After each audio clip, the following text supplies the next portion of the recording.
As the days stretch into weeks, the storyline no longer hinges on a single remark but on a pattern, and that is where the tension deepens, because patterns reveal priorities, and priorities reveal leadership. And when Jesse Waters revisits the phrase that sparked the debate, "not off to a great start," it no longer sounds like a punchline, but like a measuring stick, a quiet benchmark against which every update, every press appearance, every decision is subconsciously scored by a public that has learned to watch closely. The sheriff's team now operates in a different atmosphere, one shaped not just by facts but by expectations, where even a well-delivered briefing is judged against the memory of that early hesitation, and the psychological weight of proving competence becomes as real as the operational tasks at hand. In this phase, the narrative becomes more introspective, almost forensic in its analysis of institutional behavior, because what fascinates observers is not simply what the department is doing, but how it is doing it. Are they anticipating tough questions or reacting defensively? Are they presenting unified messaging or revealing subtle cracks in coordination? And Waters dissects these subtleties with the tone of someone examining a case study in real time, arguing that crisis leadership is less about eliminating mistakes and more about minimizing confusion, because confusion breeds speculation, and speculation erodes trust, and once trust begins to thin out, rebuilding it demands more than polished statements. It demands visible consistency that withstands scrutiny over time.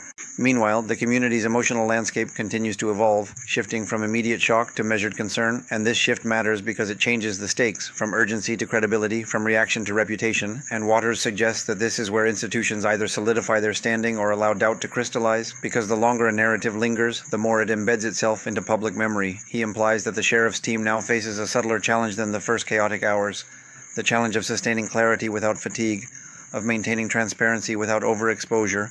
of balancing investigative integrity with the human need for reassurance. The broader media environment, relentless as ever, adds another layer of complexity, replaying early clips, contrasting them with recent statements, analyzing tone shifts and rhetorical adjustments, and in this ongoing comparison, Waters sees a lesson about adaptation, that in today's climate, leaders must assume that every word will be archived, every pause replayed, every promise revisited, and therefore the margin for inconsistency is razor thin. He frames this as both a burden and an opportunity, because while scrutiny can magnify errors, it can also highlight improvement, allowing a team that steadies itself to gradually reshape the narrative from shaky beginnings to disciplined follow-through. Behind the scenes, one imagines quieter conversations taking place, internal assessments, candid acknowledgments of what could have been handled differently, renewed commitments to streamlined communication, and Waters leans into the idea that such introspection, though invisible to viewers, is often the real turning point, because institutions that treat criticism as feedback rather than hostility tend to emerge stronger, whereas those that dismiss it outright risk reinforcing the very doubts they seek to dispel. The suspense now lies not in dramatic revelations but in incremental proof, in the steady accumulation of competent actions that either validate or contradict the early critique.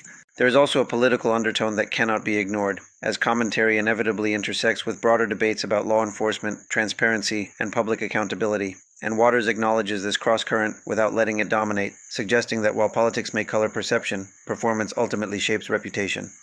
In his analysis, the sheriff's team is navigating not just a case but a climate, one in which skepticism is a default setting and reassurance must be earned repeatedly, not assumed. As this chapter draws to a close, the story feels less like a headline and more like a slow-burning examination of resilience, and Waters leaves viewers with a sharpened reflection. A rough start does not seal an institution's fate, but it does create a narrative hurdle that only disciplined, transparent action can clear, and the coming weeks will reveal whether the sheriff's team transforms that early criticism into a catalyst for stronger leadership or allows it to linger as a defining footnote. The cameras remain steady, the audience remains attentive, and in this unfolding drama, the ultimate verdict will not be delivered in a single segment, but in the cumulative weight of choices made long after the initial spotlight first flickered on.